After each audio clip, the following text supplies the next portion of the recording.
Earlier this week, we told you about a small study showing that people who regularly smoked marijuana or ate THC-laced edibles showed signs of early cardiovascular disease, similar to tobacco smokers. Researchers found vascular function was reduced by more than 40% in marijuana smokers. The function fell by more than 50% in people who eat THC edibles regularly compared to those who don't. 9 News medical expert Dr. Payal Kohli joins us this afternoon to break down this study. The public feelings around marijuana have really shifted, but I know, like, from the medical side, we'll still hear a lot of warnings. So marijuana and your heart health.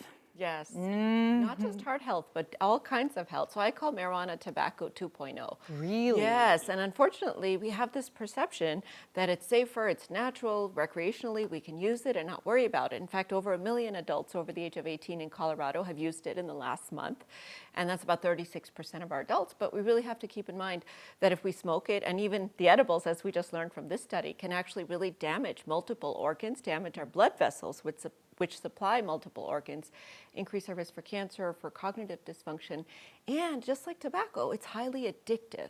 And there are risk factors for addiction. So if you start smoking it in adolescence, if you vape it, you actually get a higher concentration delivered inside. And of course, if you have a family history of addiction problems, that can make it worse as well. This is news to me, really. I mean, I know that there's been definitely some studies and findings, and now, though, cardiovascular health, that is another new anecdote to all of this. So you're a cardiologist, we were just talking about it, right? Tell us what these findings mean to you, and are you alarmed? You know, I tell my patients every single day, and we have known for some time, that marijuana is not good for your heart. In fact, I have a number of young people who come in, have nothing wrong with them, except that they use recreational marijuana 3 times a week or more, and they can have electrical problems. So we know that it can cause arrhythmias, which are electrical disturbances in the heart. We know that your risk for heart attack in the hour after you smoke can actually be 5-fold higher. Wow. And the reason for that is it causes an increase in heart rate, causes an increase in your blood pressure. So if you're someone who's older, already has those pre-existing health problems, that can certainly make it worse.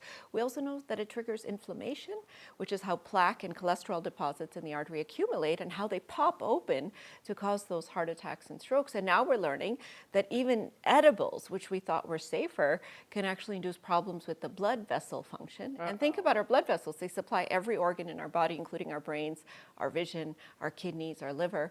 So that can be a real problem. Speaking of edibles, is there anything in this study that shows a difference between the type of consumption of marijuana, edibles, vaping, smoking, traditionally, like, that is better or worse than the other? So I was surprised to see these findings because I thought edibles would be better, but edibles are seeming to have the same effect on blood vessels as tobacco smoke in terms of their function. Now, what was different with the edibles as opposed to smoking was that some of the blood tests, the nitric oxide, which is a chemical in our blood that affects the blood vessels, was worse with smoking than it was with edibles. But to me, this was a bit of a wake-up call because I always told my patients probably edibles are better because you're not actually smoking it into your body with those carcinogens and all those chemicals. But now I'm going to start shifting my message and actually say that studies have shown that edibles are bad for your blood vessels just as much as smoking. What about medicinally? Or what about, I've taken edibles to go to sleep at night. So some people, pain management. Yes. So there are some times where people are directed that way. So I would say medical uses of marijuana, I